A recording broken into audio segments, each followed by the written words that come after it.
What's going on YouTube, and welcome back to another anime recommendation.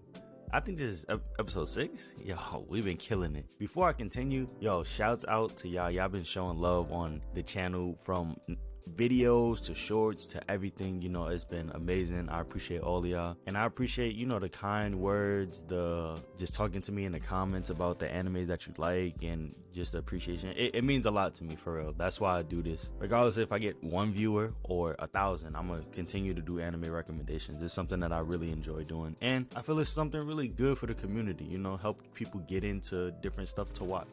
But I'm not gonna take up too much of your time. Y'all know I don't like doing that. The first anime that I'm gonna recommend in this video is called Megalobox.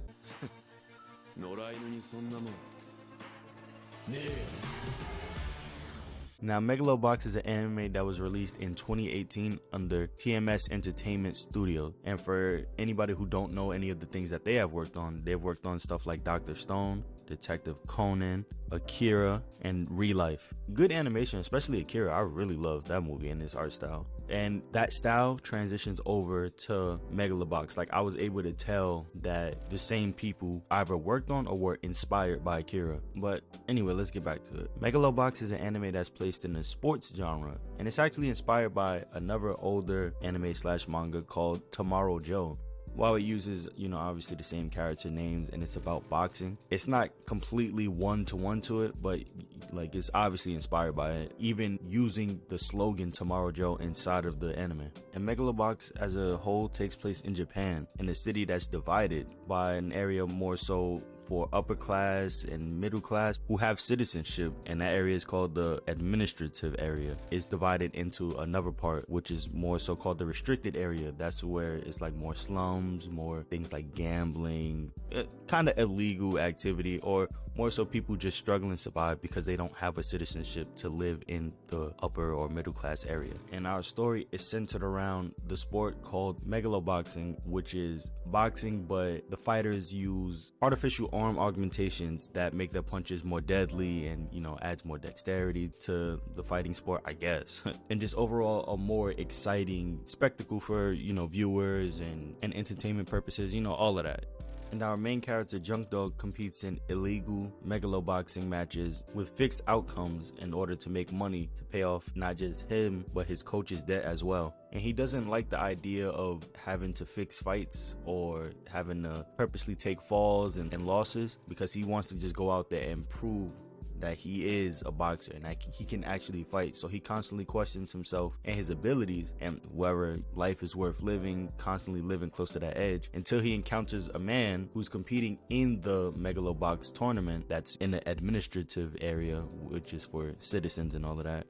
And that reinvigorates his fighting spirit and causes him to want to go outside of the underground fighting scene and try to make his way into the Megalobox tournament in order to face that mysterious person that he met on his self-destructive journey. So Joe and his coach has to get approval from the man that they owe money to in order to go and compete in Megalomania, which is the big fighting scene in the administrative area. That's pretty much like a boxing tournament that housed a bunch of well-known fighters that are citizens, not underground people, because they don't allow people who don't have citizenship to fight. So Junk Dog has to go through illegally obtaining a fake ID in order to compete in that and be considered a citizen, while now taking on the name Joe, all as a means to get to that man in order to prove to himself and to that man that he is worthy. And Joe is a confident but lost individual, more so because he believes in himself and his ability, but he's reduced to having to, you know, fix fights and be someone who he's not. And that constant duality troubles him and causes him to go off on the rail, go off on his coach, go against himself, drive dangerously on his motorcycle, and different things like that. You get to see every emotion that comes with what he does, and it's a beautiful, beautiful thing. Now for me, this anime, I'm not even gonna lie, this anime, after watching it, it has went up in my top 5.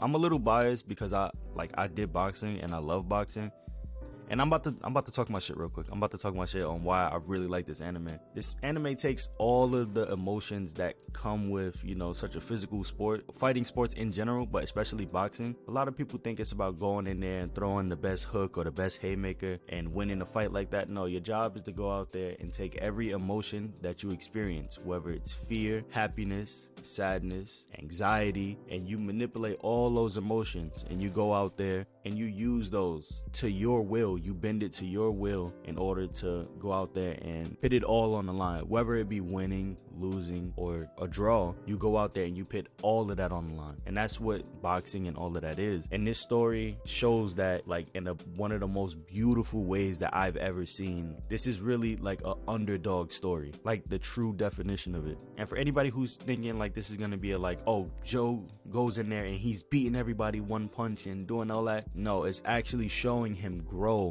as a person and a fighter. Like, it's showing, you know, the mistakes that he making, him zigging when he should zag in the boxing ring, or what he's doing outside of the ring that's contributing to how he is as a person, the weight of his punches, or him not using his back foot enough. Like, the show goes through all of that, and it's, again, like I said, a true underdog story. Not only is the story good, the art style is very good. Like I said earlier in the video, once I seen it, I seen, okay, this is either, you know, the people that worked on Akira did this, or it's inspired by it. And I love the Akira art style, and you can just see from not just the style, but the way that Joe dresses and everything like that. Like, it all transitioned over, and it's very good. But all of that aside, even things like the musical score, like the music, I'll give you a little glimpse of the music.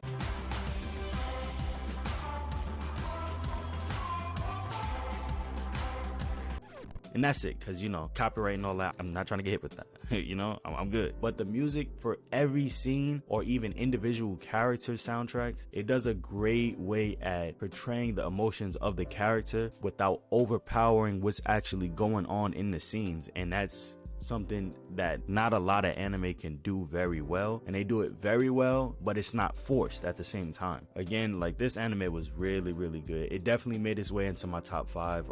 It's about 2 seasons, 13 episodes. I definitely recommend it. A nice, short and sweet anime for sure. Like, this is up there. Two thumbs up and 1 big toe up for sure. Actually, 2 thumbs up and two big toes up. All right, we are halfway through the video.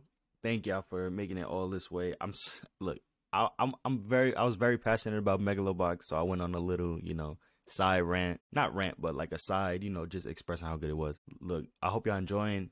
Make sure you like, comment, share, subscribe, follow the Twitch, you know, do all of that. It helps get the message out there, you know, so more people can see it and check out these amazing anime that I recommend. But I'm not going to take up too much of your time. We're going to get straight into it, because, you know, that's how we do this shit around here. The next anime on this recommendation list, Your Lie in April.